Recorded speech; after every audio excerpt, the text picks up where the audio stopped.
सत्संगत जी, प्यार से कहना धन निरंकार जी। आप सबके दर्शन हुए थे,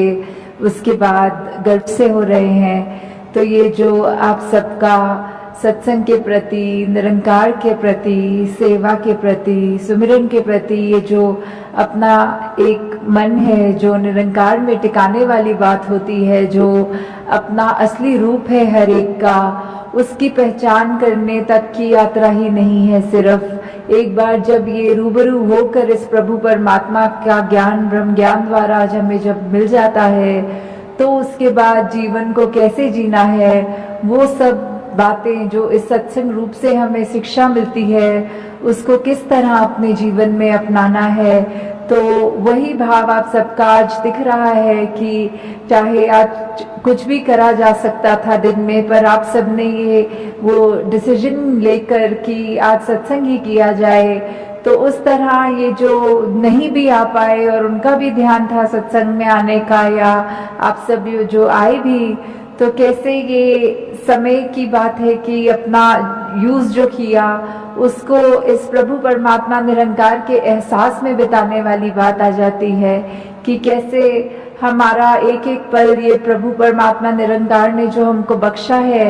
उस पल को हम सदुपयोग करते हुए कि किस तरह हमारी इंटेंशन की बात होती है वो कि हमें सत्संग में आकर एक एक पल सिर्फ आकर बैठ के चले जाना नहीं, पर एक एक वक्ता, चाहे छोटे बच्चे की जुबान से था, बुजुर्ग की, बहन भाई, जिनसे भी कविता रूप, गीत रूप, स्पीच रूप, जो भी बोला सबने, वो एक एक वचन ऐसा था जो पूरे जीवन में एक इम्पैक्ट पॉजिटिव कर देता है। तो आज उसी तरह सत्संग में भी हमने ये सब जो आज सुना है, तो दातार कृपा करे कि ये ताउम्र हमारे जीवन में ये अच्छी बातें, ये हमारे सिर्फ बोल तक नहीं रह जाए, कान में घुस के सिर्फ दूसरों को सुनाने के लिए नहीं रह जाए, बल्कि हमारी सोच में, हमारे व्यवहार में, हमारे कर्मों में भी झलके। तो ये पंक्तियों में जिस तरह ये बात हो रही है हरदेव वाणी में कि ये सुख की बात है, ये जो हर एक को जो अपने जीवन में सुख की प्राप्ति करने के लिए क्या एक रास्ता अपनाना है। जिस तरह अभी सत्संग की भी बात हुई, उस तरह यही कि युगों युगों से देखा जाए तो संतों का तो दिल ऐसा ही हुआ है जो सिर्फ अभी की बात नहीं है, चाहे कलयुग हो, सतयुग हो, द्वापर हो, कोई भी समय ले लें, कि संतों ने तो हमेशा यही चाहा है कि एक जो हर एक को कैसे मन में चैन दिया जाए, हर एक को किस तरह अपने असली रूप इस परमात्मा का दर्श दीदार करा दिया जाए, और कैसे उस तरह फिर एक जो पहचान कराई जाए, अच्छे गुण दिए जाए, उसी में ही एक ये परमानेंट सुख छुपा है। छोटे छोटे सुख तो कहीं ना कहीं हर समय पे मिल जाते हैं, पर ऐसा कौन सा सुख है जो हर समय एक जैसा ही हो और वो उस सुख में कुछ बढ़ा ना जाए, कोई घटा ना जाए। तो वो वाला सुख जो एक ब्लिस की अवस्था होती है, जो एक चैन से भी ऊपर उठ के, खुशी से भी ऊपर उठ के जो वो सुख है, तो वो सुख सिर्फ तभी मिल सकता है जब हम संतों का संग कर लेंगे। कि संतों का जब तक संग हमारे जीवन में आएगा नहीं, तब तक हम कैसे अपने जीवन को उस मुकाम तक लेकर जाना संभव नहीं होता, क्योंकि संत ही हैं जो हमको प्रेरणा देते हैं हमारे जीवन को सुधारने के लिए। और एक बार हमें वो जब पता लग जाता है कि ये क्या सच्चाई है, तो हम अपने जीवन में एक वो परमानेंट सुख, एक जो हर समय रहने वाला सुख, उसको प्राप्त कर लेते। तो ये सच्चाई जो हमेशा के लिए ही सच्चाई है, जैसे कोई सच्चाइयाँ ऐसी हैं जो अभी हैं, कुछ पल के बाद नहीं है। जैसे अभी अगर रात्रि का समय है तो कुछ घंटों के बाद वो झूठ हो जाएगा, क्योंकि वो दिन हो जाएगा। तो ऐसे कुछ सच्चाइयाँ कुछ समय के लिए रहने वाली सच्चाइयों की यहाँ बात नहीं हो रही।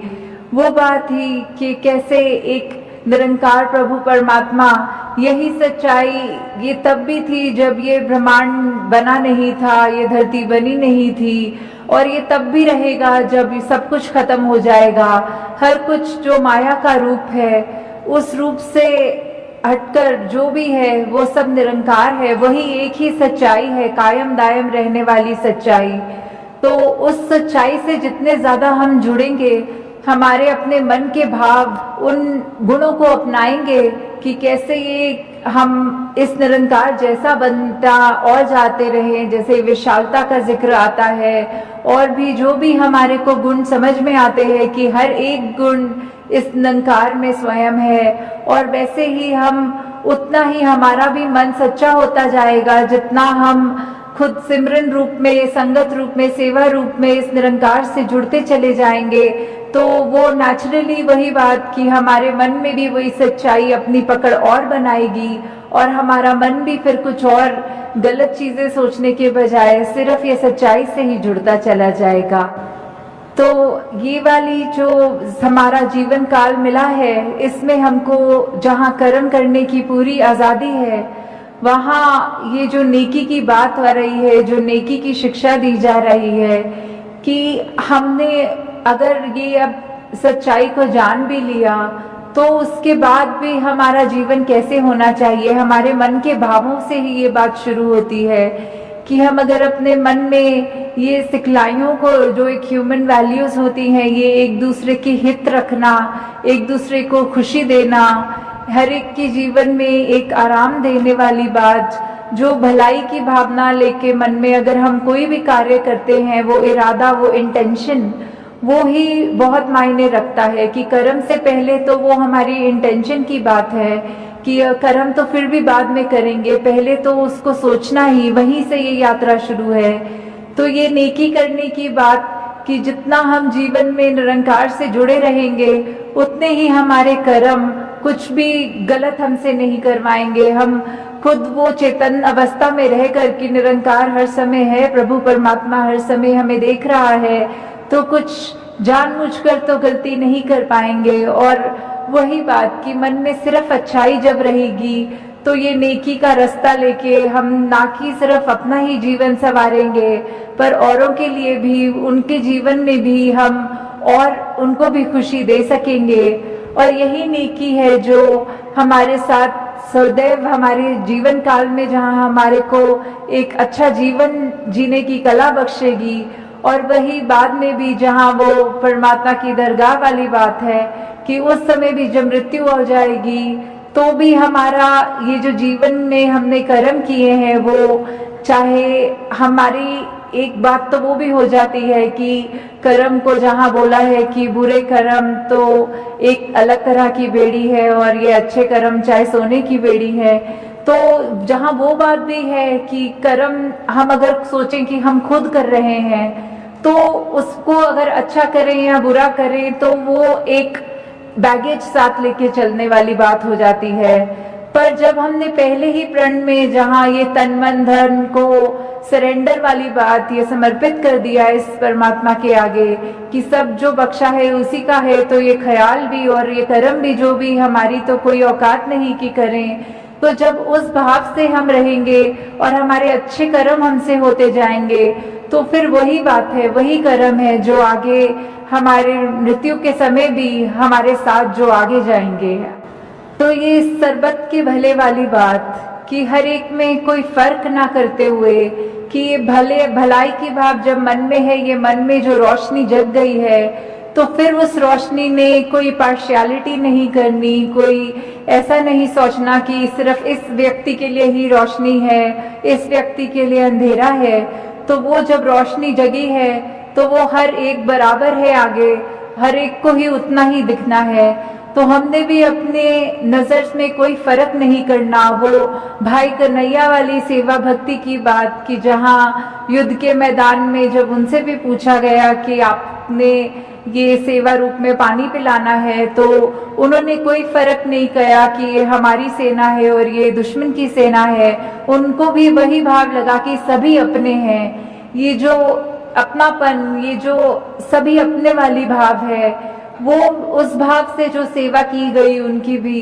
तो वही एक मूल बात है कि जब ये परमात्मा प्रभु ये ही एक है और हम उसके संतान, चाहे कितने भी भिन्न भिन्न दिखते हों, आदतें कितनी अलग हों, खान पीन, कोई पहनावा, कोई रहने की जगह, कोई देश, जितने भी अलग हम उस तरह दिख रहे हों, पर ये जोत तो एक ही है जो हमारे साथ है, जो हम जिसका अंश अपने आप को बोलते हैं, परमात्मा का अंश ये आत्मा,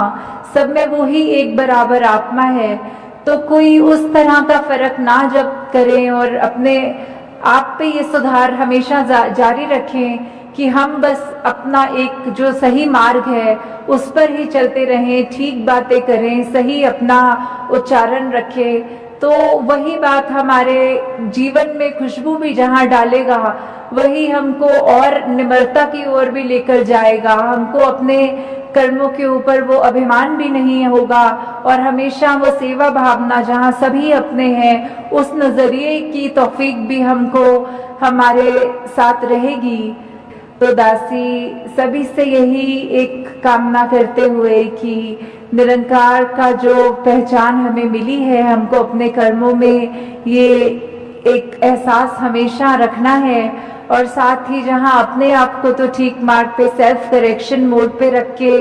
हर चीज को करना है, साथ ही कोशिश ये भी हो कि हम जितने भी और हमारे जानने वाले हैं हम उन तक भी ये सच्चाई की आवाज पहुंचाएं कि जिस तरह हमको ये तौफीक मिली है, दातार कृपा करे हर एक के घर में एक ये ज्ञान उजाला होकर उनको भी ये रोशनी मिले। साथ संगत जी, धन्यवाद।